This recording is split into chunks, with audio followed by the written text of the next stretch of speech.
বাঁধের দিকে। মছলন্দপুর গ্রামের অনেক লোকজন জমায়েত হয়েছিল বাঁধের কাছে। মাটি কেটে বস্তায় ভরে সেগুলো দিয়ে ফাটল মেরামত করতে চেষ্টা করছিল। সোমনাথ আর সুদীপ তাদের সাথে যোগ দিল। মনে হয় বন্যার খবর থেকে আমাদের গ্রামকে আর বাঁচানো গেল না রে। যতক্ষণ শ্বাস ততক্ষণ আস, শেষ অব্দি লড়ে যাব। নদীর জল ক্রমশ বাড়তে থাকে। তীব্র ক্রোধে যেন বিপুল জলরাশি ফুঁসছে। শেষ রক্ষা আর করা গেল না। বাঁধের একটা অংশ ভেঙে গিয়ে হু হু করে জল ঢুকতে শুরু করলো গ্রামের ভিতর। ওরে সর্বনাশ হয়ে গেছে রে, নদীর বাঁধ ভেঙে গেছে, পালা সবাই পালা, বান আসছে। হুড়মুড় করে সবাই ছুটে পালাতে লাগলো বাড়ির দিকে। বাড়িতে ফিরে হাতের কাছে যা কিছু ছিল তার মধ্যে থেকে যে যতটা পারল নিয়ে পরিবারের সঙ্গে উঁচু জায়গার সন্ধানে চলে যেতে লাগলো। কিন্তু বানের জল তেড়ে সবকিছু ভেসে যেতে লাগলো। মাটির বাড়িগুলো তাসের ঘরের মতো ভেঙে পড়ল। কত মানুষ, কত গবাদি পশু যে জলের স্রোতে ভেসে গেল তার হিসাব রইল না। কয়েক ঘন্টার মধ্যেই পুরো গ্রাম ডুবে গেল। গ্রামের পাকা স্কুল বাড়ির ছাদে আশ্রয় নিল অনেকে। গ্রামের বড় লোকেরা তাদের নিজস্ব নৌকা নিয়ে সুরক্ষিত জায়গায় চলে গেল। সোমনাথ আর সুদীপ পরিবারের সঙ্গে স্কুল বাড়িতেই আশ্রয় নিয়ে নিল। যেদিকে চোখ যায় শুধু ঘোলা জল থই থই করছে। বড় বড় গাছের মাথাগুলো শুধু জেগে আছে। সোমনাথ কলা গাছ কেটে একটা ভেলা তৈরি করে রেখেছিল। সেটাকে জলে ভাসিয়ে সে সমস্ত উঁচু জায়গায় মানুষ আশ্রয় নিয়েছিল সেখানে যাচ্ছিল। দেখতে দেখতে 5 দিন কেটে গেল। জল কমবার কোনো লক্ষণ দেখা গেল না। এদিকে সরকারি ত্রাণ সাহায্যও এসে পৌঁছায়নি। চল সুদীপ, ভেলা নিয়ে একটু ঘুরে আসি, দেখে আসি ত্রাণের সামগ্রী কোথাও এলো কিনা। আমাদের কাছে খাবার দাবারের যা রসদ ছিল সবই তো ধীরে ধীরে কমে আসছে। দেখি ফিরে আসার পথে কিছু মাছ ধরতে পারি কিনা। হ্যাঁ, ঠিকই বলেছিস। কতদিন এই নরক যন্ত্রণা সহ্য করতে হবে কে জানে। একটা লম্বা বাঁশের লগি দিয়ে ভেলা বাইতে লাগলো সোমনাথ। সুদীপ ভেলার ওপর বসে রইল। মাছ ধরার জাল তারা সঙ্গে নিয়েছে।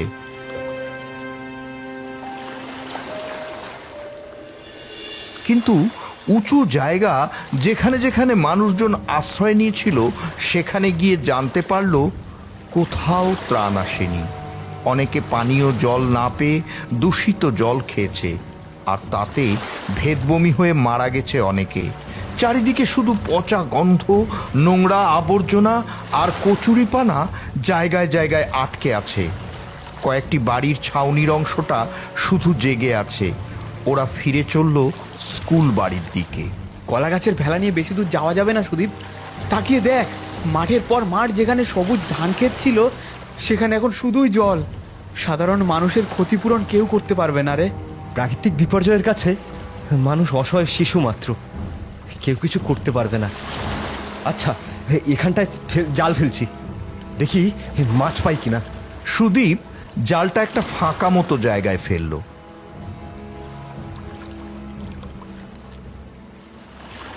যখন জালটা জল থেকে টেনে তুলল তখন বেশ কয়েকটি মাছ তার জালে ধরা পড়েছিল। বাহ বাহ, আবার জাল ফেল, আবার মাছ পাওয়া যাবে। সুদীপ আবার জাল ফেলল। এবারও মাছ পড়ল, কিন্তু তখন বিকেল শেষ হয়ে আসছে। সোমনাথরা মাছ ধরার নেশায় মশগুল। সময় সম্বন্ধে হুঁশ রইল না। তখন বিকেল শেষ হয়ে গেছে। সূর্যি মামা পাটে যেতে বসেছিল। হঠাৎ সোমনাথের হুঁশ ফিরল। আরে, সন্ধ্যা ঘনিয়ে এলো যে, বাড়ি ফিরবো কেমন করে? সত্যি তো, জালটা তুলে নি, তারপর যত জোরে পারিস দাঁড়বে স্কুল বাড়িতে পৌঁছাতেই হবে। কিন্তু জাল ভীষণ ভারী হয়ে যায়। সুদীপ একা তুলতেই পারে না। সোমনাথ হাত লাগিয়ে জাল টেনে তুলতেই একটা মানুষের লাশ ভেসে উঠল। সোমনাথ ভীষণ চমকে উঠল। এ কি, এ তো একটা মানুষের পচা গলা দেহ। ওটা তো জালের সঙ্গে আটকে গেছে রে, জাল থেকে ছাড়ানোই যাচ্ছে না। এখন কি হবে? হঠাৎ লাশটার বোজা চোখ দুটো খুলে গেল। সেই সেই চোখ মরা মাছের মতো সাদা, চোখের মনির কোনো অস্তিত্ব নেই। খুব খুব ভয় পেয়ে গেল সুদীপ আর সোমনাথ। অন্ধকার গাঢ় হয়ে এসেছে তখন। জাল ছেড়ে দিল সুদীপ। তাড়াতাড়ি তাড়াতাড়ি এখান থেকে পালিয়ে যেতে হবে, আর দরকার নেই মাছের। সোমনাথ গায়ের জোরে লগি দিয়ে ভেলা ঠেলতে লাগলো, কিন্তু কিন্তু ভেলার আশেপাশে তখন আরো কতগুলো মরা ভেসে উঠেছে। ভেলার পিছু পিছু চিৎ সাঁতারে এগিয়ে যাচ্ছিল সেগুলো। মাঝে মাঝেই মরাগুলো হাঁ করছিল। তখন তখন তাদের উন্মুক্ত দাঁতের সারি দেখে হাড় হিম হয়ে যাচ্ছিল সোমনাথের। হঠাৎ কলা গাছের ভেলা থেকে সুদীপের ধরা একটা মাছ পড়ে যেতেই মরাগুলো কাড়াকাড়ি করতে লাগলো সেই মাছ খাওয়ার জন্য। এই পিশাচদের হাত থেকে কিভাবে নিস্তার পাবো? জানি না রে, কিন্তু আমার মনে হয় ও অন্ধকারে পথ ভুল করেছি। আমারও তাই মনে হচ্ছে। মরাগুলো এবার কলা গাছের ভেলা ধরে টানতে থাকে। সেই ধাক্কা সামলাতে না পেরে সোমনাথ আর সুদীপ জলের মধ্যে পড়ে গেল। সুধীর, তোর ডান দিক লক্ষ্য করে সাঁতার কাটতে থাক। মনে হচ্ছে ওদিকে একটু উঁচু জায়গা আছে। প্রতি মুহূর্তেই একটা ভয় যেন ওদের গ্রাস করতে থাকে। এই বুঝি জীবন্ত মরাগুলো পা ধরে হিড় করে টেনে নিয়ে যাবে। অতি কষ্টে শেষ পর্যন্ত ওরা দুজন একটা উঁচু জায়গায় এসে কোনো মতে পৌঁছালো।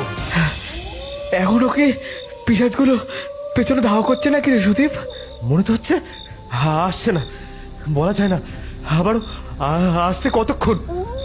সোমনাথ আর সুদীপ সাবধানে এগোতে লাগলো জঙ্গলের ভেতরের দিকে। হঠাৎ সোমনাথ সুদীপকে টেনে সরিয়ে দিল।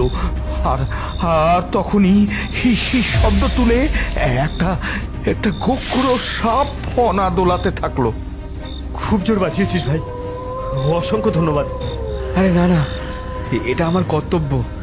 আসলে চারিদিকে জল আর জল, তাই সাপখোপ সহ অন্যান্য অনেক প্রাণী উঁচু জায়গায় বাসা বেঁধেছে।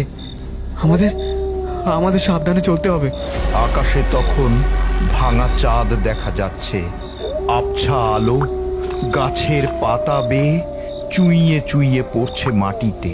একটু এগোতেই ভাঙাচোরা মাটির ঘর দেখতে পেল ওরা। আলো আধারিতে মনে হলো সাদা কাপড় পরা কে যেন দাঁড়িয়ে আছে দাওয়ার সামনে। দেখ সোমনাথ, কে যেন দাঁড়িয়ে আছে সামনে। হ্যাঁ রে, চল এগিয়ে দেখি সামনে কোনো সুরাহা হয় কিনা।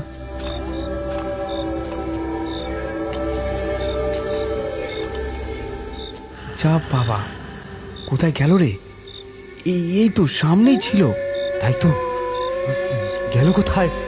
কাকে খুঁজছো বাছারা? আমাকে? চকিতে পিছন ফিরল সোমনাথ। দেখল লাল পাড় সাদা শাড়ি পরিহিতা ঘোমটা টানা এক বুড়ি। তার মুখ দেখা যাচ্ছে না। হাতের যে অংশটুকু চাঁদের অল্প আলোয় দেখা যাচ্ছে তাতে মনে হয় চামড়া যেন কুঁচকে গেছে। শাখা পলা হাতে আছে, বেশ বোঝা যাচ্ছে। ঠাকুমা, আমরা বড় বিপদে পড়ে এখানে এসেছি। মসলন্দপুরে আমাদের বাড়ি। এই গ্রামের নাম কি? তুমি কি একাই থাকো? এই গ্রামের নাম গোবরডাঙ্গা। আমার স্বামী আমার সঙ্গেই থাকে। গোবরডাঙ্গা তো আমাদের পাশের গ্রাম। তাহলে তো আমরা বেশ খানিকটা দূরে চলে এসেছি। সকাল না হওয়া পর্যন্ত তো কোথাও যেতে পারবো না। আচ্ছা ঠাকুমা, তোমার স্বামীকে তো দেখছি না, কোথায় তিনি? তিনি মাছ ধরতে গেছেন, এখনই চলে আসবেন। ঠিক তখনই অন্ধকার থেকে একটা কণ্ঠস্বর শোনা গেল। কই গো গিন্নি, কোথায় গেলে? এই দেখো কি নিয়ে এসেছি। আজ খাওয়াটা কিন্তু ভালোই জমবে, কি বলো? দ্বিতীয় ছায়ামূর্তি একটা ছাগল টানতে টানতে হাজির হলো। ছাগলটা ভয়ে প্যাঁ প্যাঁ করছিল। সোমনাথদের দেখে দ্বিতীয় ছায়ামূর্তি থমকে গেল। বুড়োর চোখে মুখে অজস্র বলিরেখা, শুকনো হাড় জিরজিরে শরীর, চোখ কঠোরাগত, গালের হনুগুলো বিশ্রীভাবে উঁচিয়ে আছে, অস্বাভাবিক উঁচু দাঁতগুলোর সবকটা বাইরে উন্মুক্ত। এরা হলো পাশের গ্রামের লোক, পথ হারিয়ে এখানে এসে পড়েছে। আজ রাতটা এরা এখানেই থাকবে। আচ্ছা, বেশ বেশ। এসো, তোমরা ঘরে এসো। সোমনাথ আর সুদীপ মাটির ঘরটা আগেই দেখেছিল। ভিতরে প্রবেশ করেই দেখলো সবই যেন অগোছালো। জলের দাগ দেখে মনে হচ্ছিল পুরো ঘরটা জলের নিচে ছিল। কেমন যেন বিচ্ছিরি একটা গন্ধ, কোথাও কোনো রান্নার চিহ্ন নেই। দেখ সুদীপ, বুড়ো যে বললো জমিয়ে খাবে, তাহলে রান্নার সরঞ্জাম কই, উনুন কই? ঘরটা তো মানুষের বসবাসের উপযোগীও না। ঠিকই বলেছিস, আমিও সেটাই ভাবছি। আর এই বন্যার সময় ওই ছাগলটা কি বা পেল কোথায়? কোথাও আগুনের ছিটে ফোটা নেই, রান্না করবে কি করে? আমার কেমন জানি সন্দেহ হচ্ছে। আমারও সন্দেহ হচ্ছে। এরা এরা মানুষ তো? ওদের চাপা আলোচনার মধ্যে শুনতে পেল ছাগলের মরণ আর্তনাদ। বাইরে দেখল সেই তাড়া করা জল পিশাচের দল ডাঙায় উঠে এসেছে। বুড়ো বুড়ি আর পিশাচের দল ছাগলের কাঁচা রক্ত আর মাংস ছিঁড়ে ছিঁড়ে খাচ্ছে। বুড়ির ঘোমটা খুলে গিয়েছে। বিভৎস কঙ্কাল মূর্তি দেখে ভিমরি খাওয়ার জোগাড় হলো সোমনাথের। প্রেতাত্মার দল মুখ তুলে তাকালো সামনের দিকে। সোমনাথদের দেখতে পেয়েছে ওরা। বুড়ি সনের মতো সাদা চুলগুলো হাওয়ায় উঠছিল, হাতের তীক্ষ্ণ ফলার মতো নখ উঁচিয়ে তেড়ে এলো সকলে মিলে। আর বুঝি রক্ষা নেই, ভয়াবহ পিশাচগুলো পায়ে পায়ে এগোতে লাগলো।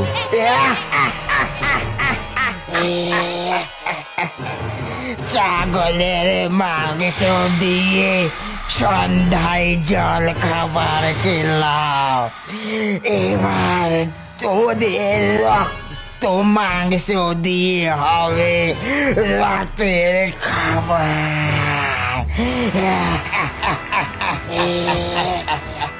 সোমনাথদের হাত পা ভয়ে ঠান্ডা হয়ে গেল।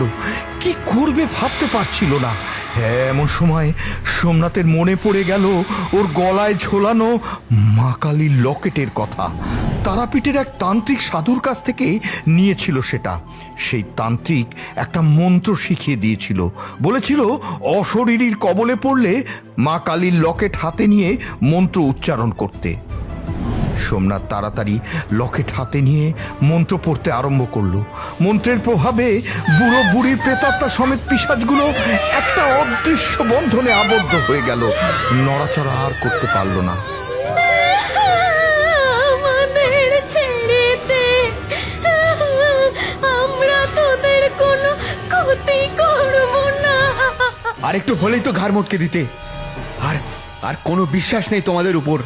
ঠিকই বলেছ, বিশ্বাস একটা খুব বড় কথা। বিশ্বাসের মর্যাদা রাখা বড়ই কঠিন। আমরা নিজেদের জীবন দিয়ে মর্মে মর্মে উপলব্ধি করেছি। সোমনাথ আর সুদীপ আশ্চর্য হয়ে শুনতে লাগলো।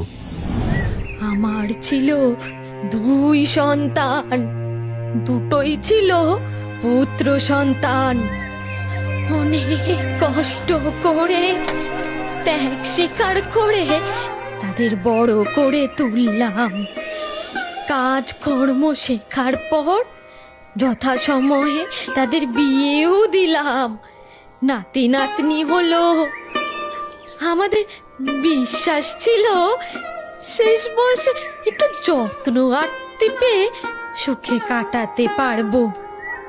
কিন্তু কিছুদিনের মধ্যেই আমাদের সেই বিশ্বাস ভেঙে গেল। আমরা কাজকর্মে অথর্ব হতে বৌমারা গাল মন্দ করতে শুরু করলো। ঠিকঠাক খেতে দিত না, সব সময় খোটা দিত। ছেলেরা তাদের বউদের কিচ্ছুই বলতো না। আমাদের দুজনের অসুস্থতা বাড়তে থাকে। আমরা বিছানা ছেড়ে উঠতে পারতাম না। আমাদের উপযুক্ত চিকিৎসা করালো না ওরা। বৌমারা আমাদের খেতে দিতে চাইতো না, বলতো অত খেয়ে কি হবে? খেলেই তো বিছানা নোংরা করবি, অত গিলিস কেন? তাই খুব কম খেতে দিত। আমরা হাঁটা চলাও করতে পারতাম না। তাই বন্যার সময় আমাদের অতিরিক্ত বোঝা ভেবে তারা স্বার্থপরের মতো চলে গেল বাড়ি ছেড়ে। আমরা পড়েই রইলাম ঘরে। ঘরের মধ্যে জল ঢুকে গেল। জলে নিচে দম বন্ধ হয় আমরা মারা গেলাম। কিন্তু এখন দেখো, কোনো কষ্ট নেই আমাদের। আমরাও নিজেদের কাজ নিজেরাই করছি। মরে গিয়ে বেঁচেছি আমরা। জলপিশাচদের একজন এবার কথা বলে উঠল। ওদের দুঃখের কাহিনী তো শুনলে, এবার আমাদেরটা শোনো। আমরাও অপঘাতে মরেছি। বন্যার সময় আমাদের বাড়ি ঘর ডুবে যায়। একটি বাড়ির ছাউনির ওপরে কোনো রকমে আশ্রয় নিয়েছিলাম। উচ্চ জাতের একটি পরিবার আমাদেরই পাশ দিয়ে যাচ্ছিল। আমরা ওদের অনুরোধ করলাম আমাদের যেন নৌকায় তুলে যায়, কিন্তু উচ্চ জাতের মানুষগুলি ছিল খুবই অহংকারী। আমাদের প্রতি বিন্দু মাত্র সহানুভূতি তাদের ছিল না। আমরা নিচু জাতের ছিলাম, তাই আমাদের নৌকায় তুলল না। কিছুক্ষণের মধ্যেই স্রোতের মধ্যে পড়ে যায়। আমরা আর উঠতে পারিনি। সেখানেই সলিলে সমাধি ঘটে। তারপর থেকেই আমাদের অশরীরী জীবন। আমরা তোমাদের প্রেতরূপ থেকে মুক্তি দেব। তোমাদের মৃত্যুর জন্য যারা দায়ী তাদের শাস্তির ব্যবস্থা করব। রাত শেষ হয়ে যখন দিনের আলো ফুটল, তখন সোমনাথ দেখল বুড়ো বুড়ি আর জলপিশাচদের লাশগুলো জঙ্গলের গাছের ফাঁকে আটকে আছে। বন্যার জলও কমতে আরম্ভ করেছিল। পরে লোক ডেকে লাশগুলোর সদ্গতি করা হলো। বন্যার জল কমে গেলে সোমনাথ আর সুদীপ গোবরডাঙ্গার গ্রামবাসীদের সব জানায়। মোড়ল উচ্চ জাতির লোকগুলোর বিরুদ্ধে ব্যবস্থা নেয়। বুড়ো বুড়ির ছেলেদের ডেকে মোড়ল ধমক দেয়। নিজেদের ভুল বুঝতে পেরে তারা অনুশোচনায় হাউ হাউ করে কাঁদতে থাকে।